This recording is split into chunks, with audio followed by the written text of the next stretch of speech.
Welcome back to my channel Singh speaks. और आज हम आए हैं साक्षी गोपाल टेम्पल। ये बहुत फेमस टेम्पल है पुरी में और ये temple was also built in the 11th century. और चलते हैं फिर, लेकिन उससे पहले जानते हैं साक्षी गोपाल टेम्पल की क्या स्टोरी है। हमारा नाम है श्रीनिवास महापात्रा, सिंगारी पंडा है। और ये दोनों ब्राह्मण गए थे तीर्थ करने के लिए। एक युवक ब्राह्मण था, एक वृद्ध ब्राह्मण था। जो युवक ब्राह्मण था वो गरीब था, जो वृद्ध ब्राह्मण था वो जमींदार ब्राह्मण था। जो तीर्थ करने के लिए गए, जाते समय वृंदावन में वृद्ध ब्राह्मण का तबीयत खराब हुआ। तो युवक ब्राह्मण ने उनका सेवा किया। इनका सेवा से वो संतुष्ट होकर बोला, हमारा घर में एक ठो कन्या है, हम तुमको शादी कराएगा।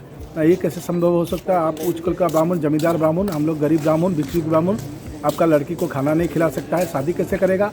ना पितृदत्त कन्या, पिता जिसको चाहते इसको कन्यादान कर सकते हैं। तो ऐसे सोच के उसके जल तुलसीधर के केसी घाट के ऊपर वृंदावन में भगवान जी थे, वहीं पर साक्षी मान के जो जिसका घर चले आया। आने के बाद में जब युवक का उम्र हुआ तो उनके घर में गया तो उनको बोला, तो उनको घर वालों ने सब इनकार कर दिया। बोला हमारा पिताजी का तबीयत कुछ ख़राब था, क्या गड़बड़ बोल दिया, तुम कुछ रुपया पैसा लेके भाग जाओ। तो उन्होंने जाकर राजा का पास में मुकदमा किया। राजा बोला तुम्हारा गवाही कौन है? ना गवाही कोई आदमी नहीं है, ये गोपाल जी गवाही है। अगर गोपाल जी को लेके आ जाओगे तो तुम्हारा केस विचार करेगा। फिर मन में विश्वास था, 750 कोस पैदल में गया, जाकर वहीं फाका पड़ा।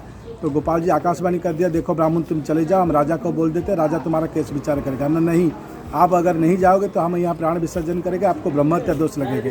ठीक है, हम लोग जाएगा, लेकिन जाएगा कैसे जाएगा? तुम हमको उड़ीसा देश के लेकर जाते हैं, उड़ीसा का आदमी चावल खाता है, हमको चावल की पूजा देगा नहीं, क्योंकि हम द्वापर युग का ठाकुर, लड्डू मालपुआ माखन मिश्री ग्वाला का घर के छीट के खाने वाला है। और एक सत्य, तुम आगे आगे जाएगा, हम तुम्हारा पीछे पीछे जाएगा। ना पीछे पीछे जाएगा, हम कैसे समझेगा आप हमारा पीछे आते हैं? ना हमारा पाँव में नेपुर है, हाथ में बंसी है, इनके रुंझुन आवाज़ से आप आगे आगे जाएगा, हम आपका पीछे पीछे जाएगा। ये तो कृष्ण कन्हैया माया भी भगवान है। बोला राजा का घमंड हो जाएगा, तो हम लोग साक्षी देने के लिए आए थे, इसलिए पाँव में नेपुर का आवाज़ नीचे दबा दिया, पवन से बंसी का आवाज़ पीछे हटा दिया। ब्राह्मण को कुछ आवाज़ आया नहीं। ब्राह्मण बोला इतने दूर आके भगवान जी कहीं चला गया। तो पीछे मुड़ के जब दर्शन ले लिया तो भगवान जी वही पाषाण हो गए, एक कदम मेरे आगे नहीं गया। तो जाकर राजा ने आके यहाँ इनको बुलाया, इनको दोनों घर के शादी कराया। शादी करा के इनके मंदिर, भव्य मंदिर यहाँ बनाया। यह भव्य मंदिर बना के गोपाल जी को यहाँ स्थापना की। तो भगवान जी बोले अगर राधा जी का नहीं रुक गए तो हम फिर वापस चले जाएगा वृंदावन। तो पीछे से सोने की मूर्ति राधिका जी का प्रतिष्ठा किया गया। इसीलिए रामनाथ, बद्रिकानाथ, द्वारिकानाथ, जगन्नाथ, चारों धाम में जगन्नाथ धाम दर्शन कीजिए। जगन्नाथ दर्शन में जो कोई आदमी आएगा तो साक्षी गोपाल आना जरूरी है, क्योंकि यहाँ साक्षी है। तो हम सरल चारों धाम करके आए, भगवान जी साक्षी गोपाल, आप साक्षी। जय श्री राम। हर जगह आप देखो राधा कृष्ण का मूर्ति एक ही है, लेकिन यहाँ पर अलग इसीलिए भगवान जी अकेले साक्षी देने के लिए आए थे। राधा जी का मूर्ति वृंदावन में। आप लोग वृंदावन जाने से क्या बोलते हैं? सिर्फ राधे राधे बोलते हैं, कोई कृष्ण जी का नाम लेते नहीं। जय राधे श्री राधे बोला जाता है। चारों धाम करने के बाद यहाँ जगन्नाथ दर्शन के जो आएगा तो साक्षी गोपाल जरूर आना चाहिए, क्योंकि यहाँ साक्षी है। आप जितना धाम करिए आपका साक्षी माना जाता है। इसीलिए नमस्कार।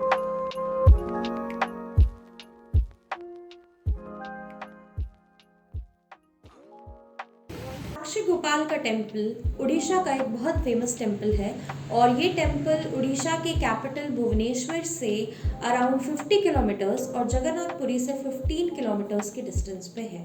और इस मंदिर के बारे में ऐसा माना जाता है कि अगर आप जगन्नाथ जी के दर्शन करने आओ तो आपको यहाँ पे भी आना ज़रूरी होता है, तभी आपकी जर्नी कंप्लीट मानी जाती है। This temple is built in the Kaling style of architecture and it has beautiful encrypted designs. Lord Krishna is worshipped over here and it was built exactly like Jagannath temple and it has the same architecture. There's a very interesting story behind this temple. It is said that a young boy once fell in love with a girl in a small village in Odisha. He was very poor while the girl was the daughter of the village headman. They did not find the headman's consent in their marriage. This disheartened the young couple. Later, the entire village had to go for a pilgrimage to Kashi. On the way, the headman fell ill and the villagers abandoned him. However, the young man stayed back and nursed the headman back to health. He took care of him, and in gratitude, the headman agreed to give his daughter's hand in marriage to him. However, as soon as they returned to the village, he just refused on his promise. He told the young man to produce a witness to support his claim. The poor boy prayed to Lord Krishna in the form of Gopal and he agreed to come to his witness, but with a condition. The young boy was to walk ahead and Gopal would follow, but if he looked back, Gopal would stop where he was. The young boy agreed. He led the way towards his village, keeping an ear out for the sound of following footsteps. As they walked over a sandy part, he could not hear the footsteps, and in an anxious moment he looked back. Lord Krishna at once turned into stone at that spot only. The poor boy was devastated. However, he ran to the village and brought the villagers back with him, and all the villagers were surprised to see the lifelike statue of Gopal, and they agreed to get the couple married. They also built the first temple to the Lord here, calling him Sakshi Gopal, meaning the Lord who was a witness.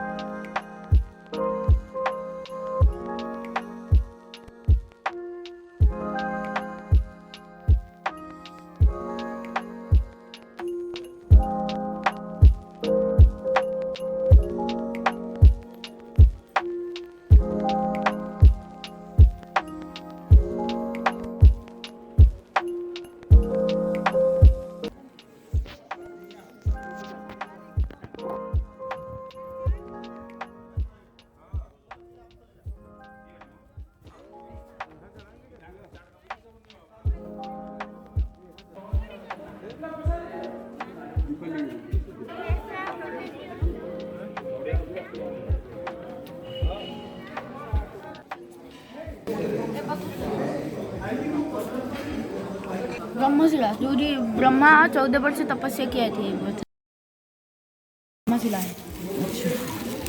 ये जो चिन्ह नहीं देखने दे रहा ये चिन्ह न था ये चिन्ह नथिला जिते ब्रह्मा तपस्या कर चिन्हटा रहीगला सब चिन्ह रही पद्मचिन्ह यहाँ चक्र चिन्ह रही महाप्रभु आरती होता है सब भोगराग होता है।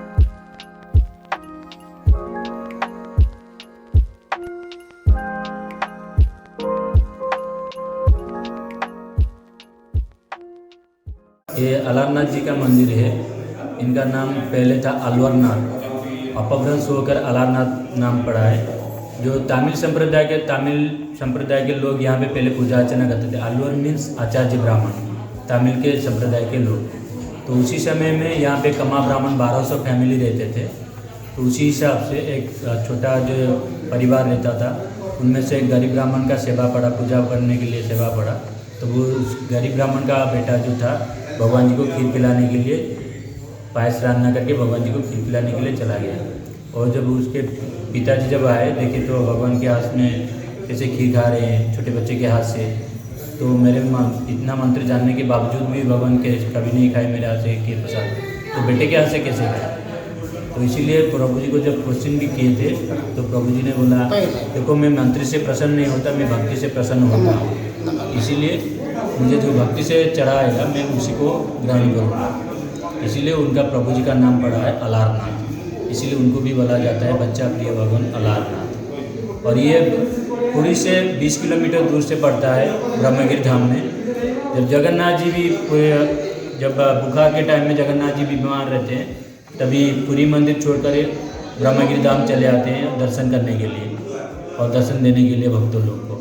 चैतन्य महाप्रभु पहली बार आए थे जगन्नाथ जी को दर्शन करने के लिए 1510 में, तभी जगन्नाथ जी का मंदिर बंद था क्योंकि उनको बुखार हो गया था। तो चैतन्य महाप्रभु समझ लिए मुझे जगन्नाथ जी दर्शन नहीं दे रहे और जो बोल रहे जगन्नाथ जी को बुखार है तो ये सब झूठ बात है। तो जो विश्व का मालिक है उनको क्या बुखार होगा। इसीलिए वो समझ लिए ये मेरा पाप शरीर है, इसीलिए मुझे जगन्नाथ जी दर्शन दिया। तो वो जान देने के लिए सागर में चले गए। उधर से उनको आकाशवाणी हुआ तुम जाओ पश्चिम दिग में, मुझे वहाँ पे चतुर्भुज नारायण के रूप में दर्शन पाओगे जिसका नाम है अलारनाथ। तो चैतन्य महाप्रभु हरे कृष्ण हरे राम जप करके यहाँ पे ब्रह्मगिरी धाम में आए और स्वयं भगवान अलारनाथ जी को जगन्नाथ जी के रूप में दर्शन किए और एक बड़ा सा पत्थर के ऊपर साष्टांग दंड प्रणाम किए थे। उनके भाव भक्ति से वो सारे पत्थर भी पिघल गया था। इसीलिए उनको बोला जाता है भक्त का भाव है भगवान। इसीलिए सभी भक्त अनसर के टाइम में आषाढ़ महीने में यहाँ पे बहुत ज़्यादा भीड़ होता है सिर्फ जगन्नाथ जी को दर्शन करने के लिए। और यहाँ का फेमस भोग है खीर प्रसाद, दूध चावल शक्कर से जो बना होता है खीर प्रसाद यहाँ का फेमस भोग है। ये स्वयं ब्रह्मा जी ने बनाए हैं जो पूरी मंदिर से 2500 साल पुराना मंदिर ये बोला जाता है, किंवदंती में है। ये सटीक बात तो कोई नहीं बोल सकता क्योंकि ये इतिहास है। तो हम जितना भी सुने हैं, पुरी का मंदिर 2500 साल पुराना ये मंदिर है। स्वयं ब्रह्मा जी यहाँ पे प्रतिष्ठा किए थे। इनका नाम था ब्रह्मा नारायण, इसीलिए इस एरिया का नाम है, इस जगह का नाम है ब्रह्मगिरी। ब्रह्मा जी के नाम से इस जगह का नाम है ब्रह्मगिरी। और बाद में जब तमिल ब्राह्मण आके यहाँ पे पूजा किए तो उनके नाम से अलारनाथ हुआ।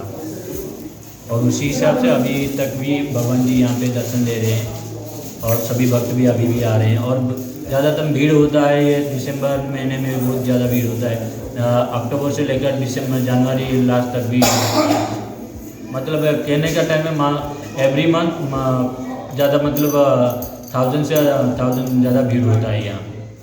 और स्वयं ब्रह्मा जी बैठकर पूजा अर्चना करते थे, तपस्या करते थे ब्रह्म नारायण को, इसीलिए उनका नाम है ब्रह्मस्थान, उसी को बोला जाता है। उनके परिक्रमा करने से सब पाप धुलता है, इसलिए बहुत ज़्यादा भी भीड़ होता है क्योंकि पूर्णिमा के टाइम में भगवान जी को दर्शन करना बहुत ज़्यादा पुण्य मिलता है और पूजा अर्चना करने से भी बहुत ज़्यादा पुण्य मिलता है।